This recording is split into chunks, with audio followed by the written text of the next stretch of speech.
요한이 하늘에서 나는 음성을 듣고 하나님의 보좌 앞으로 이렇게 옮겨가는 것이 4장에 있습니다. 가서 이제 계시를 받게 되는데 올라가서 본 것들을 4장 전체에서 11절까지 설명을 하고 있습니다.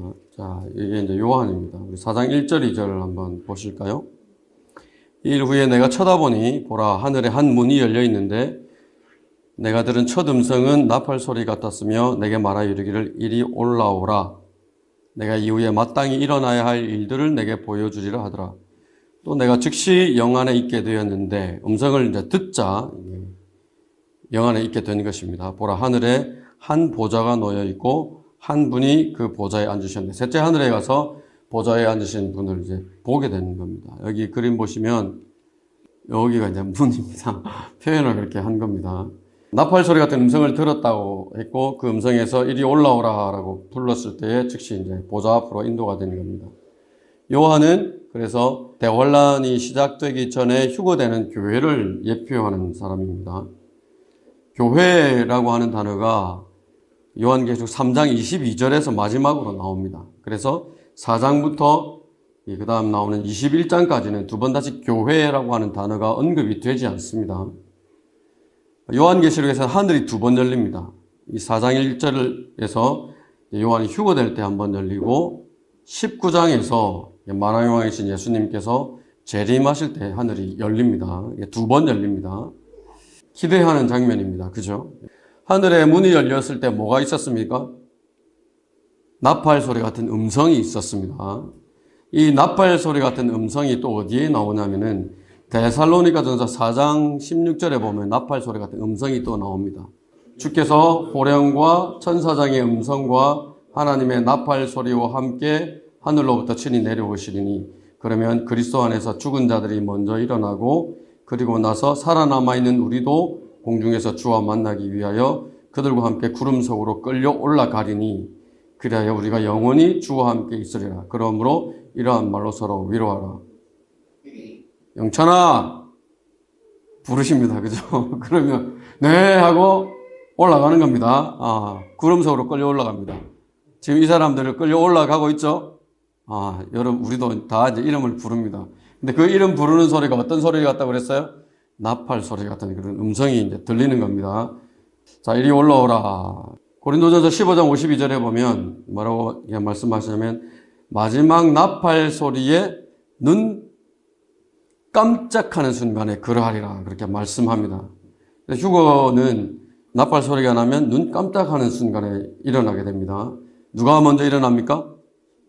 그리스도 안에서 죽은 자들이 먼저 일어납니다. 어떤 몸으로 변합니까? 15장 53절에 있는 것처럼 썩지 아니하는 몸, 또 죽지 아니하는 몸으로 일어납니다. 체질이 바뀌는 겁니다. 어떤 체질로? 예수님께서 부활하셨을 때 가지고 계셨던 그 몸으로 이렇게 변하는 겁니다. 영적인 부활을 말하는 게 아닙니다. 실제적인 몸이 부활을 하는 겁니다. 언제 어떻게 죽었는지 상관없습니다. 여기 이제 보이시는지 모르겠지만 이 사람 여기는 1880년이라고 써있어요. 그러면 지금 뭐가 남아있을까요? 머리카락 좀 남아있을까요? 잘 모르겠습니다. 이 앞에 있는 이분 보이죠? 여기 이 비석에는 이분이 지금 언제 돌아가신 분이냐면 1756년에 돌아가신 분입니다. 부활하는 겁니다. 무엇을 가지고? 썩지 않는 자기 몸을 가지고 부활하는데 그 몸은 부활하셨던 예수 그리스도의 몸과 똑같은 몸으로 부활을 할 것이다 라고 성경은 말씀을 하시는 겁니다. 이리 올라와라 부르십니다. 휴거는 전 세계에서 동시에 일어납니다. 누가복음 17장에 보면은 지구 한쪽 편에서 두 사람이 잠을 잡니다. 밤이죠. 잠을 자다가 한 사람은 올라가게 되고 한 사람은 남게 되리라 라고 말씀합니다. 근데 똑같은 누가복음 17장에 그 다음 구절에서는 두 사람이 들에 있습니다. 들에서 일을 하고 있는데 한 사람은 올라가게 되고 한 사람은 남게 됩니다. 그래서 지구 전체적으로 휴거가 일어납니다. 지금 그림에 보시면은 마지막 나팔 소리에 눈 깜짝하는 순간에 그러하리라. 나팔 소리가 나면 죽은 자들이 썩지 아니하는 몸으로 일깨지며 우리도 변화되리라 라고 했습니다. 그림에 보면 지금 뭐가 남겨집니까? 피가 남겨집니다. 왜 피가 남겨집니까? 고린도전서 15장에 뭐는 하나님의 나라를 상속받을 수 없다 그랬어요. 혈과 육은. 십자가에서 죽으셨을 때 피를 다 쏟으셨죠. 부활하신 몸은 피가 없는 몸입니다.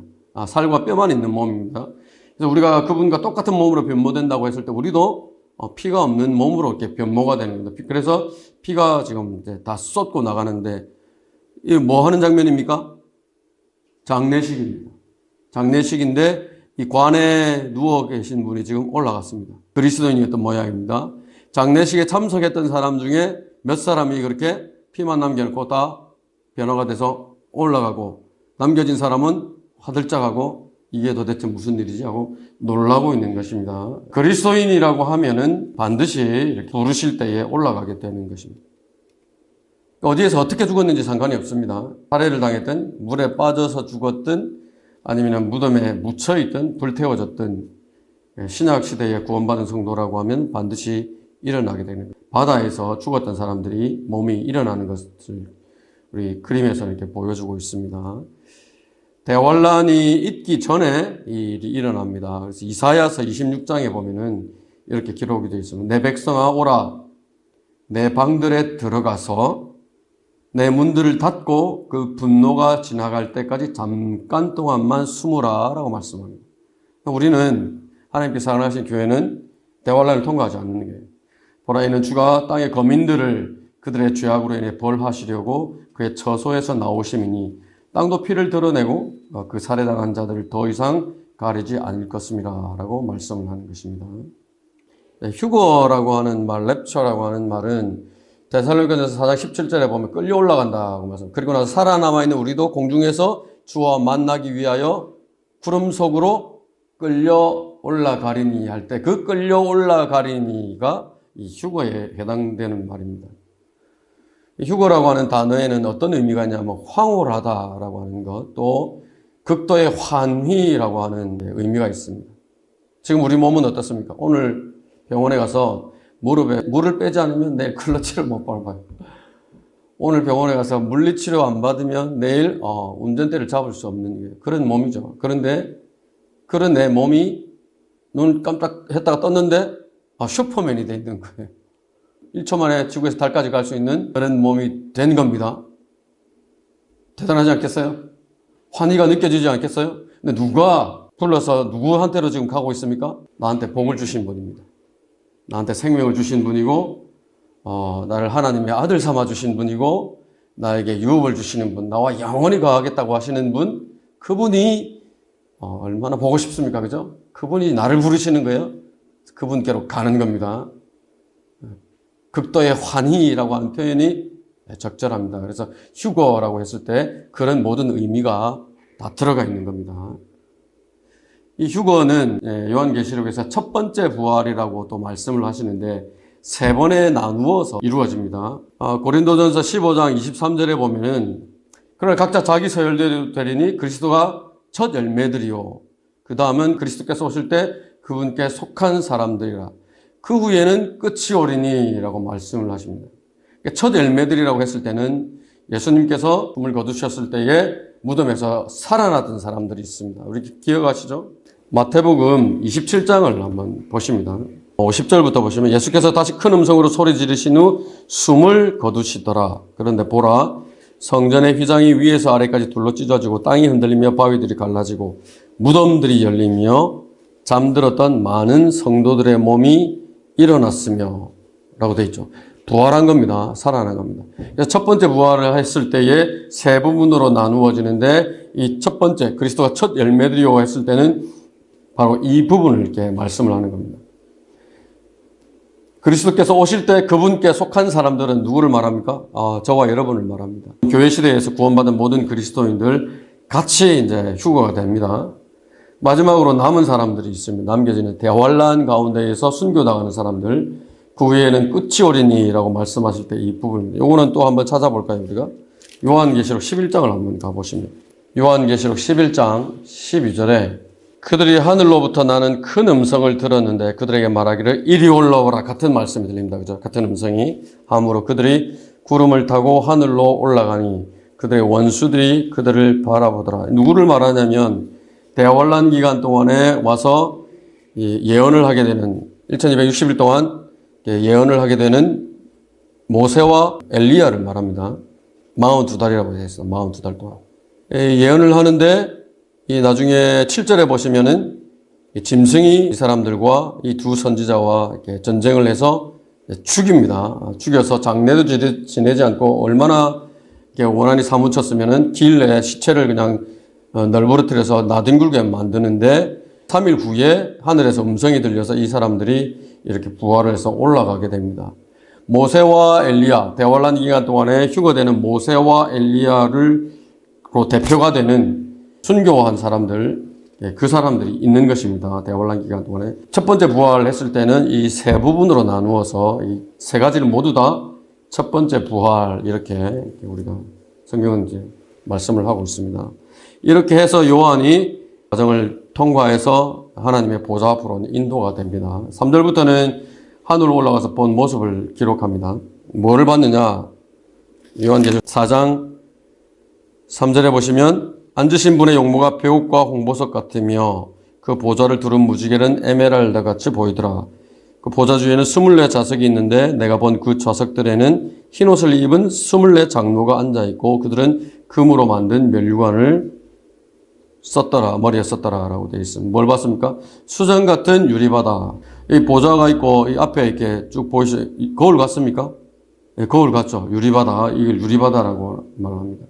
욥기 37장 18절에 보면 단단하고 부어 만든 것 같은 거울이라고 하늘을 이렇게 표현을 하고 있습니다. 욥기 38장 30절에서는 표면이 얼어있다라고 말씀을 합니다. 지금 이 그림에서 표현된 것처럼 그렇습니다. 그래서 사도 바울은 이 고린도전서 13장 12절에서 지금은 우리가 어디를 통해서 희미하게 본다고 되어 있습니까? 유리를 통해서 희미하게 보나 그때는 얼굴과 얼굴을 마주하여 볼 것이요 라고 이야기를 했던 겁니다. 그것이 수정과 같은 유리바다 보좌 앞에 펼쳐져 있는 이 부분을 말합니다. 또 뭘 봤습니까? 벼옥과 홍보석 같으며, 벼옥, 홍보석 다 붉은 빛을 띠는 보석을 말합니다. 이 보좌 앞에 붉은 빛 있죠. 원래 흰 옷을 입은 24 장로인데 지금 붉은색이죠. 왜 그렇습니까? 붉은 보좌에서 나오는 붉은 빛이 흰 옷을 받으면 어떻게 됩니까? 붉어지죠. 그런 것이죠. 붉은 모습으로 표현이 되어 있습니다. 24 장로가 누구이냐 구체적으로 정확하게 누구다라고 말을 하지 못하지만은 5장 9절을 보시면 그들이 새 노래를 부르며 말하기를 주께서 그 책을 취하시어 그 봉인들을 열기 합당하시나이다. 이는 죽임당하셨던 주께서 하나님께로 각 족속과 언어와 백성과 민족 가운데서 유대인만을 말하는 것이 아니죠. 우리를 주의 피로 구속하여 뭡니까? 예수 그리스도의 보혈을 통하여 구원받은 사람들이죠. 그래서 이 24 장로는 예수 그리스도의 보혈을 구원받은 사람들을 예표하는 그 24사람이다라고 이야기를 하는 것입니다. 정확하게 누가 12제자이냐? 물론 12제자도 있겠죠. 근데 그 나머지 12사람은 누구냐? 그런 부분에 대해서는 이제 명확한 제시가 없는 것입니다. 또 뭘 봤냐면은 보좌를 두르고 있는 무지갯빛 같다. 보좌 앞뒤로 이렇게 내 짐승이 있는데 앞뒤로 눈이 가득한 내 짐승이다라고 표현을 하고 있습니다.